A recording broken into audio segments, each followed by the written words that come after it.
What's up, movie fans?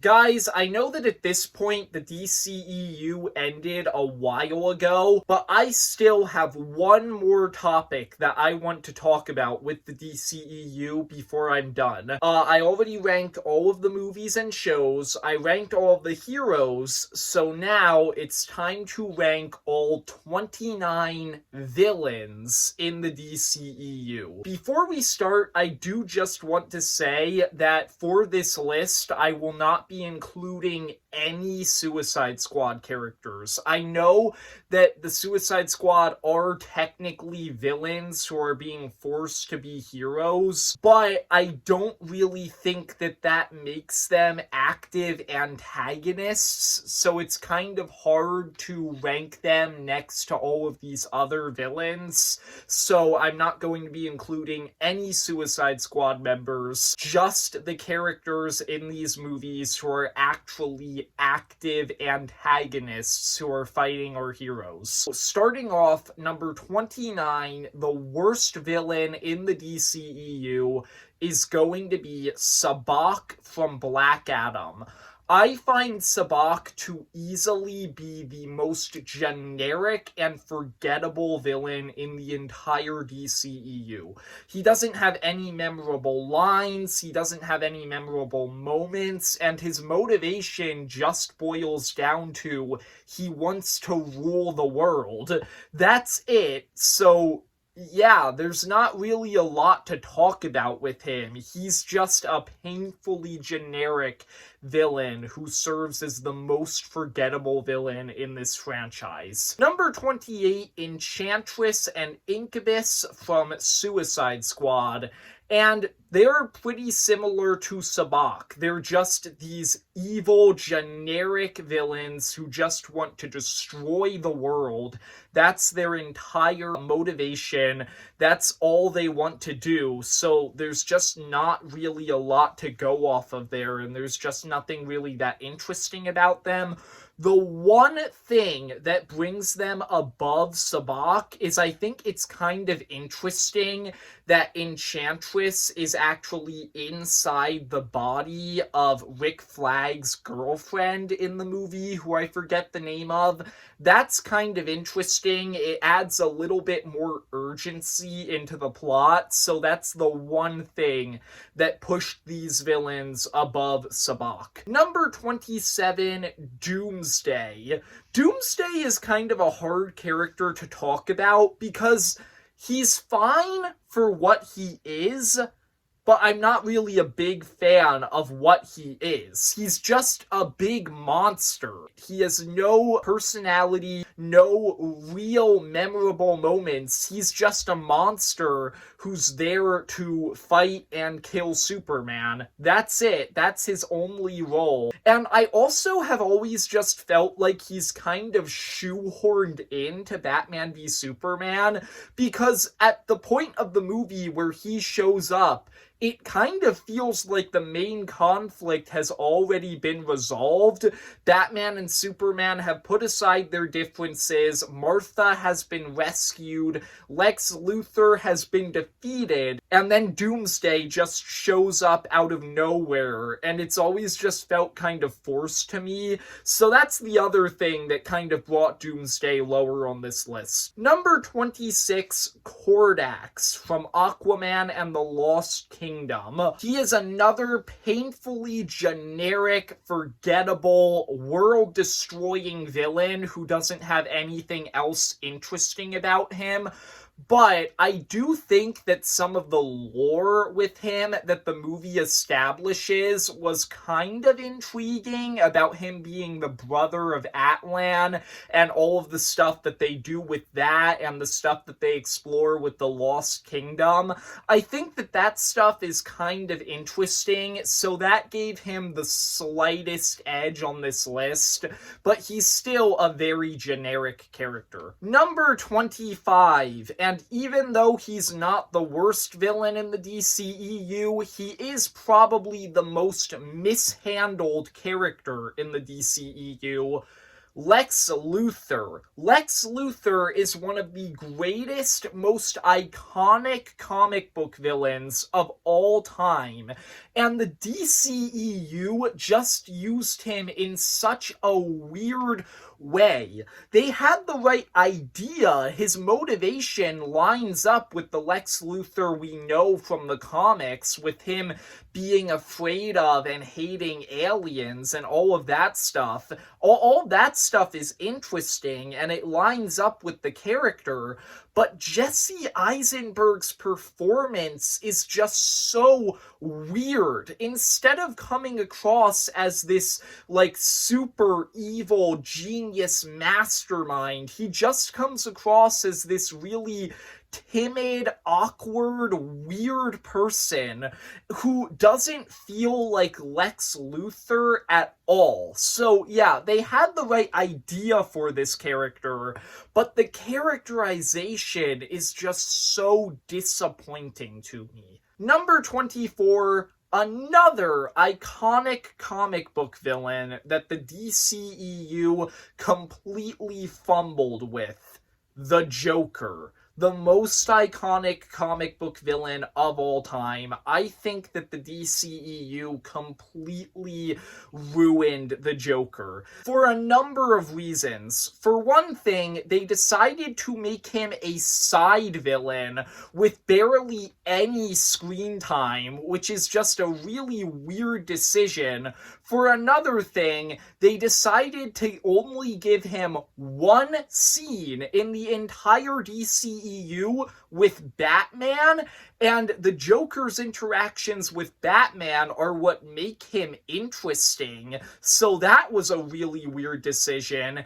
And for a third thing, he's just weird. Like, everything about the DCEU's interpretation of the Joker is so weird to me, and not in the way that the Joker should be weird. It's just so awkward and strange, the way that they decided to have him act, and the design choices with him. Like, none of it betters the story or adds something new to the character. It just makes him weird. So yeah, Jared Leto's version of the Joker, easily my least favorite version of the character in live action, and one of the most disappointing villains in the DCEU. Number 23, Victor Zsasz from Birds of Prey.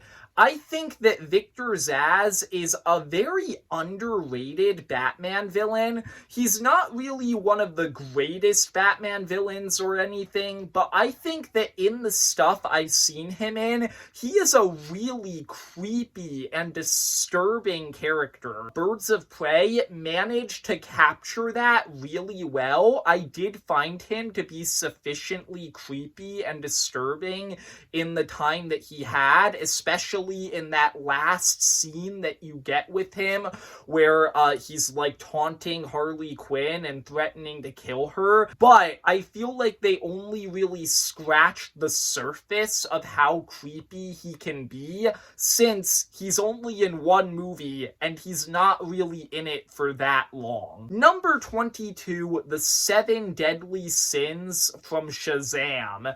These characters are similar to Doomsday. They're just big CGI monsters who are just there as something that our heroes can punch. That's it. That's really all they are.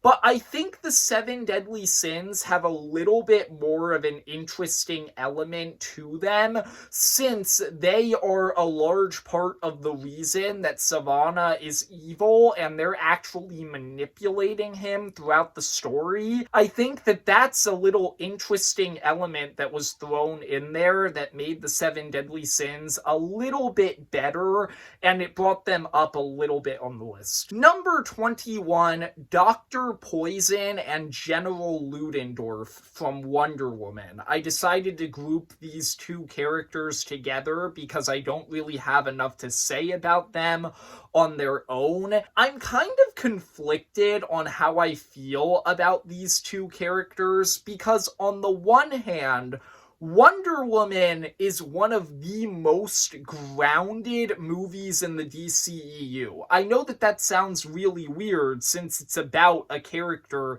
as fantastical as Wonder Woman, but the first Wonder Woman movie is a movie about war that's incredibly grounded in the themes that it decides to explore. And I've always found that General Ludendorff and Dr. Poison are a little bit too over the top. They're a bit too cartoonishly evil, they're a bit too goofy. But at the same time, Wonder Woman is a movie that's exploring themes about the morality of mankind. So having these two villains that are humans who are cartoonishly evil and just the worst that mankind has to offer, that's kind of interesting. So I have multiple different conflicting feelings on these two characters. Number 20 is OMAC from Blue Beetle. I think that OMAC is possibly one of the most tragic characters in the entire DCEU. He actually has a really interesting backstory about how he was used and manipulated by Victoria Cord and turned into this monster, and that's really interesting, but the problem is that the movie decided to reveal that information to us a literal 2 minutes before his death. So, you only really get that interesting side to OMAC in 2 minutes. And then he dies. So I find that for the majority of the movie, he's kind of a boring antagonist because they never really gave us a reason to care for him. Number 19, Dark Flash from The Flash. I think that the idea of having a villain who's a version of our main hero who didn't learn his lesson,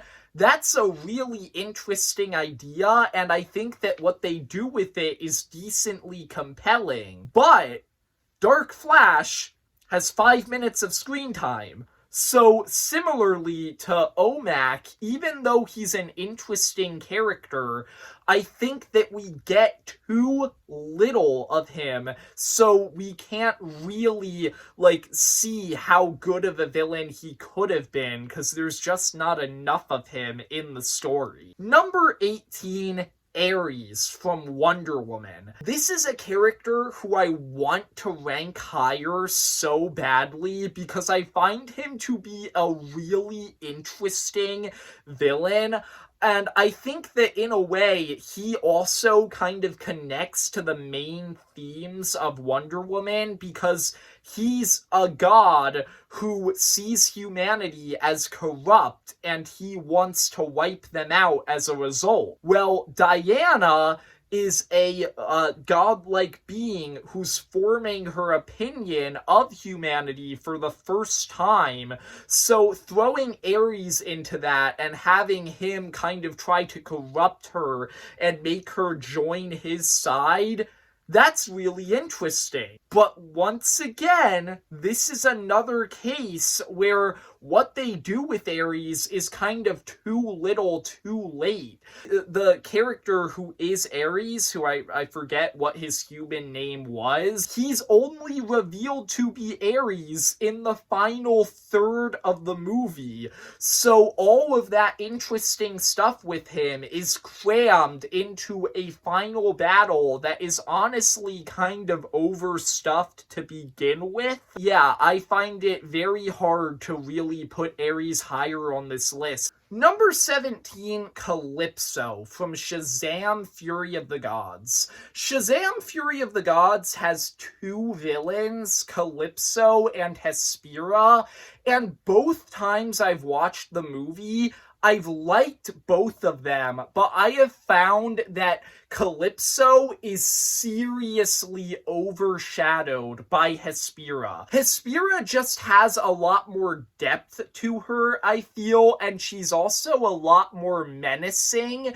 To me, Calypso comes across as the more generic of the two. They both have the same motivation, but for me, it felt like Calypso was a lot less reasonable and she was a lot more focused on revenge, and as a result, she just didn't come across as interesting. She's still fine, but I just find that she gets a little bit overshadowed by her sister. Number 16, Victoria Cord from Blue Beetle. The first time I watched Blue Beetle, I didn't really like Victoria Cord that much. I thought that she was an incredibly generic villain whose entire motivation was basically just she wants money, and so I didn't really care for her that much. But the second time I watched this movie, I actually liked her a lot more, because she's kind of one of those villains who's not really that interesting, doesn't really have that much depth, but she makes up for it by just being incredibly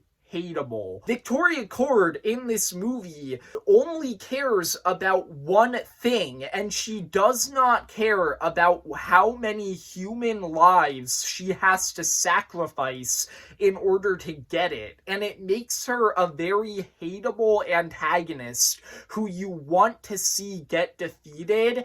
And I actually thought that that worked for me a lot the second time I watched this movie. So she doesn't have a lot of depth, but I find Victoria Cord to be a solid, hateable antagonist. Number 15, the Butterflies from Peacemaker. I kind of look at them from two angles. On the one hand, I think that they're very creepy, threatening antagonists who are memorable because of how gross and creepy they are. But on the other hand, their motivation feels very shoehorned in there, and it doesn't really make a lot of sense.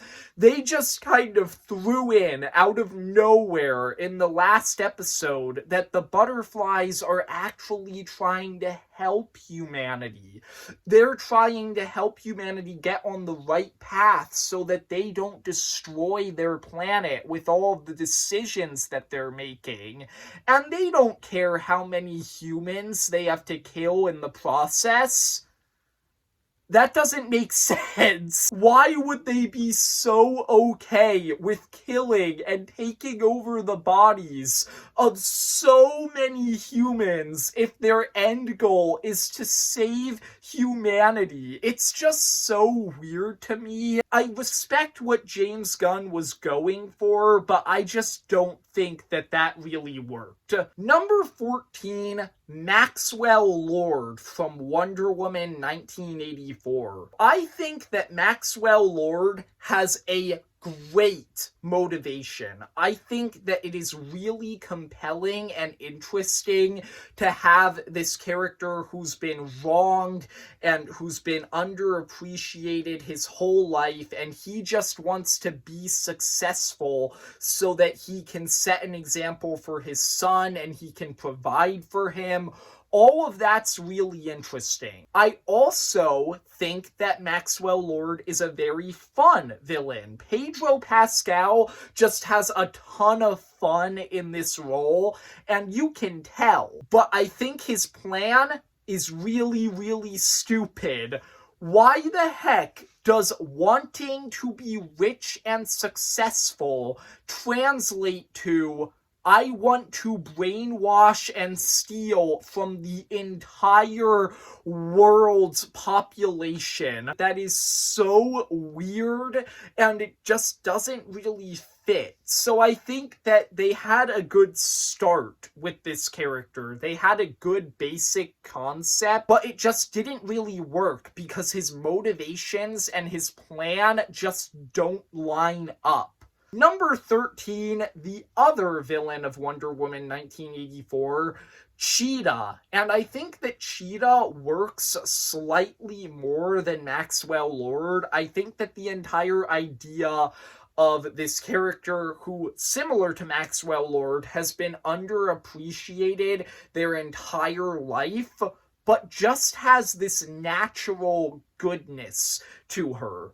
And then that goodness is taken away through a magical force, and it ends up turning her into this monster. That's a really interesting character arc, and I think that it worked for most of the movie. And then in the last third of the movie, she wishes to be a cat.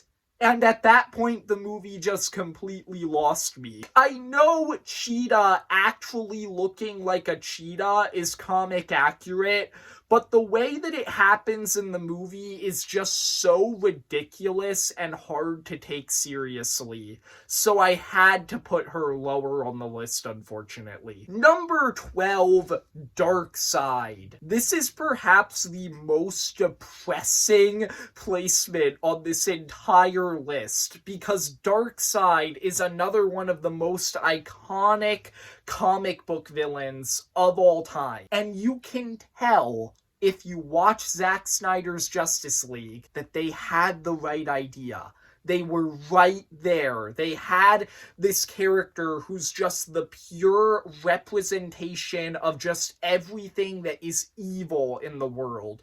He's terrifying. He's menacing. He has interesting, unexplored elements to him. And that's it.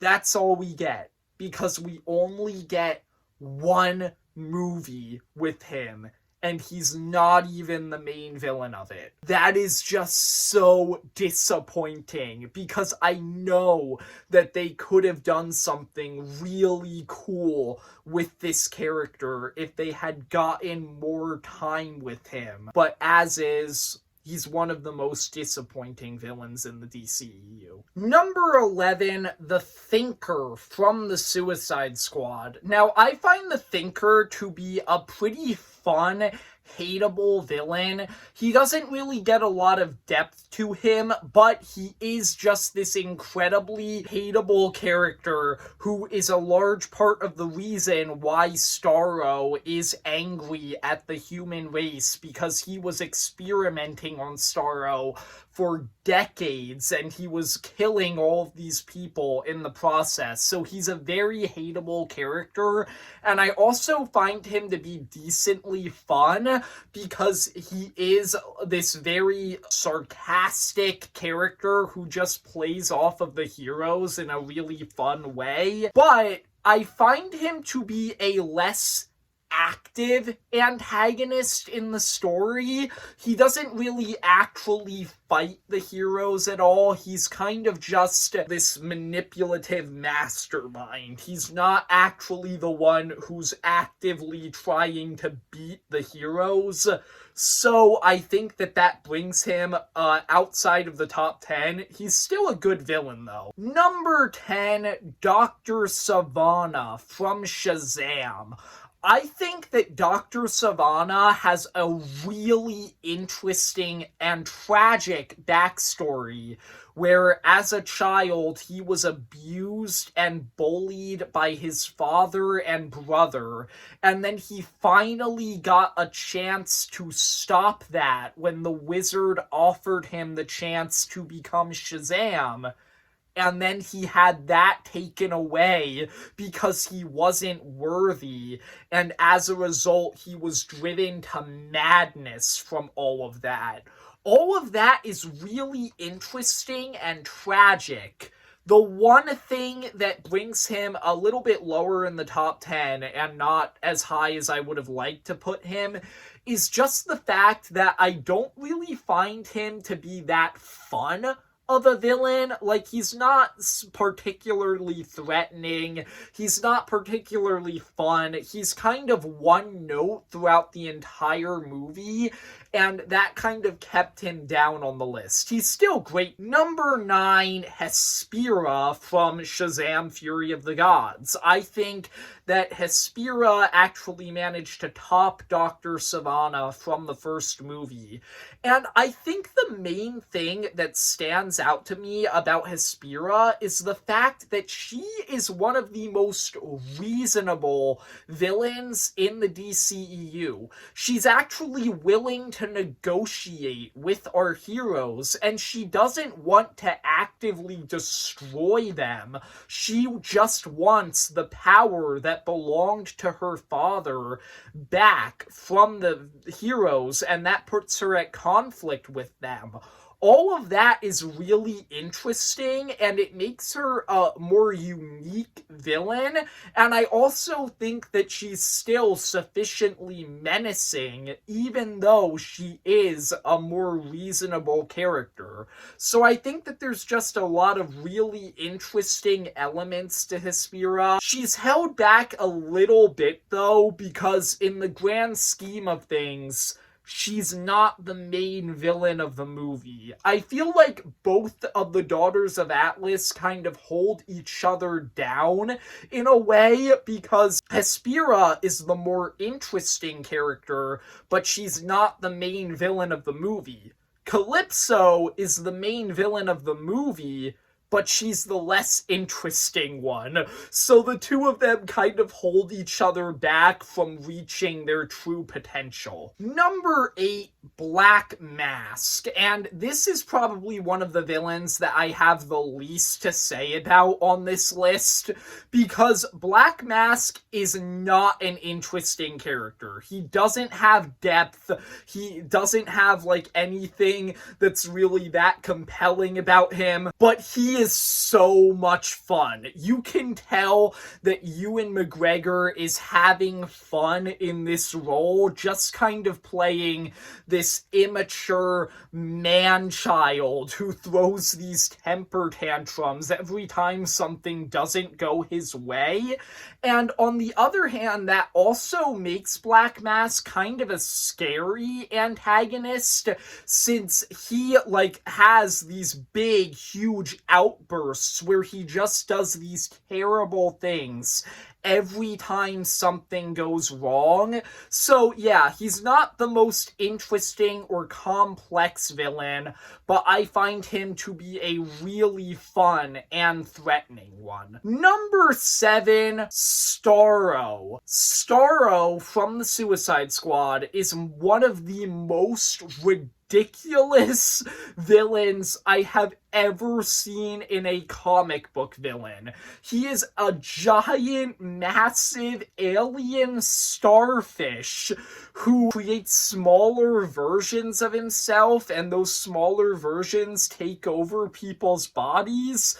That's such a ridiculous concept, but it fits so well in this movie, since the Suicide Squad is a very comedic film. And somehow they still managed to make Starro an actually interesting and compelling villain by giving him a legitimately sad backstory about how he was happy just floating around, minding his own business, and then humanity came along, took him, did tests on him, and turned him into this giant monster, and now he wants revenge against them. Somehow, they took this ridiculous concept for a villain, and they made him super compelling and interesting, and that is just so impressive to me. Number 6, Black Manta from both Aquaman movies. And I think that Black Manta has some problems that kind of held him back from being higher on this list. Specifically in Aquaman and the Lost Kingdom, I think they overcomplicated his motivation in that movie by adding in Kordax and all of that. But I still think that Black Manta is an incredibly compelling villain, since his motivation is he wants revenge against Aquaman because Aquaman let his father die. Aquaman is legitimately the villain of his story from his perspective. Obviously, from Aquaman's perspective, his father was a pirate who deserved it. But from Black Manta's perspective, Aquaman is the bad guy and he wants revenge. And he is willing to go to these incredibly extreme, petty lengths to do it. And I think that that makes him a really interesting villain. It's just a shame that they overcomplicated him a bit in Lost Kingdom. Kicking off the top 5 best villains in the DCEU, we have White Dragon from Peacemaker. The most hateable villain in the DCEU. Hands down. He is just so unbelievably evil to the point where you just despise him and you want to see him defeated. And that's really all I need from this character. He doesn't have a lot of depth, but you just want to see him get what's coming to him because he's a Nazi, he's racist, he's okay with killing people, and he's just this terrible father to Peacemaker, who is a large part of why Peacemaker has all of his different insecurities. And it just all comes together to make him such a hateable character who you want to see get defeated. Number 4, Steppenwolf from Justice League and Zack Snyder's Justice League. Just a quick disclaimer, I'm not counting the original theatrical cut of Justice League as canon for this video. The way I see it, Zack Snyder's Justice League is the canon version, so the version of Steppenwolf that we're going to be talking about is from that movie. And I think that that version of Steppenwolf is really interesting. On the one hand, he kind of has a generic plan where he just wants to take over the Earth for his master, Darkseid. But what's interesting about him is he has a personal stake in this. He's been exiled from his home for centuries, and he just wants to go back. And the only way that he can do it is by gaining favor in Darkseid's eyes, by finding the anti-life equation. All of that's really interesting to me, and add in the fact that he's just an incredibly scary-looking, intimidating antagonist, and that puts him into the top 5 on this list easily. Number 3, Amanda Waller from the Suicide Squad movies, as well as a few other things, but primarily the Suicide Squad movies. And I think that Amanda Waller is a villain who perfectly merges being hateable and being scary together. On the one hand, you hate Amanda Waller because she's sending the main characters on suicide missions. Like, that's her entire thing. She just wants to accomplish goals for the US government, and she's okay with sacrificing as many people as possible in order to do it. That's an incredibly hateable motivation, and you just, like, really want to see her get defeated in these movies, but she's also a really scary villain because she has the resources where she's able to do that. Like, she's actually able to put together these suicide squads for the US government, And they turn a blind eye to it. They don't care because she gets results. And that just makes her an incredibly intimidating villain because of the power and influence that she has. Okay, we are now moving into the top 2 best DCEU villains.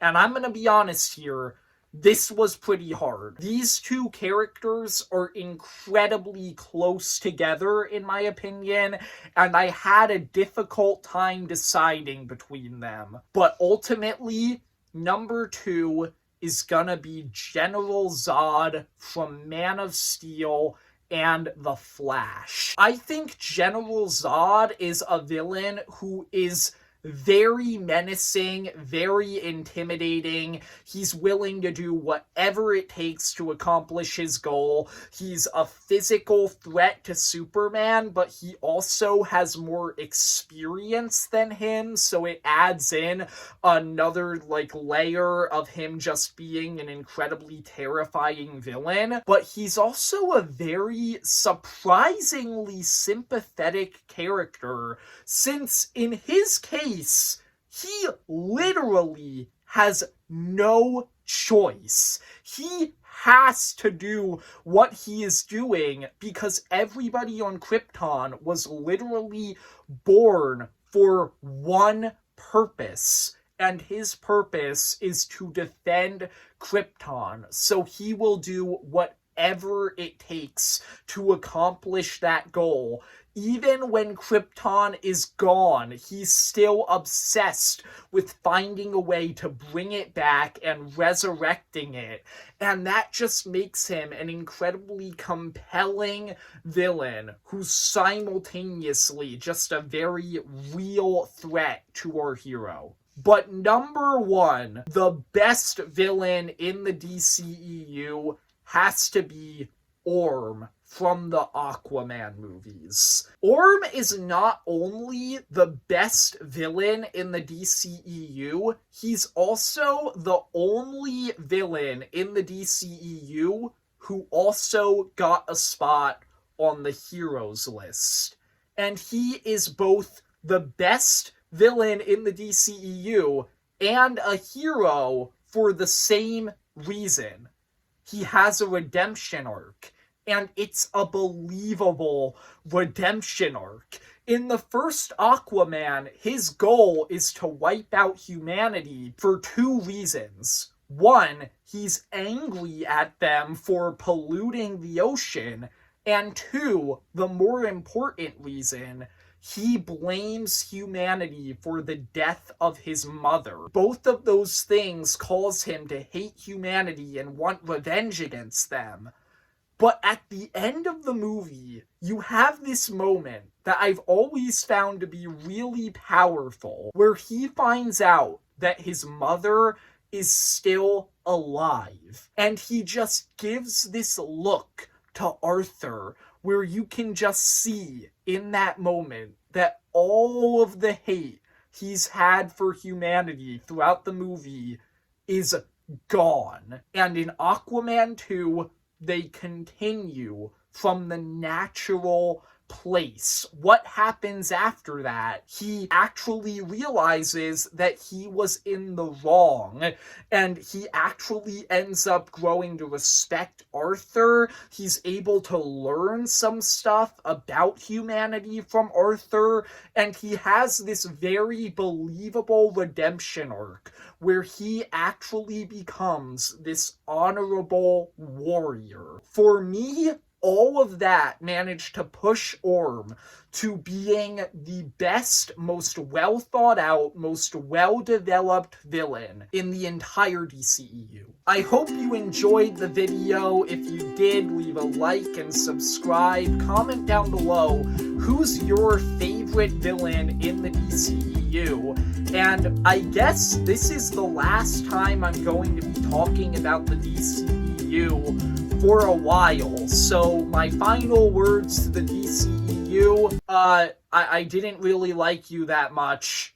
You weren't really a good cinematic universe, but you had a few really great movies, so I'm happy you existed just for that. Those are my last words to the DCEU, and see ya, movie fans.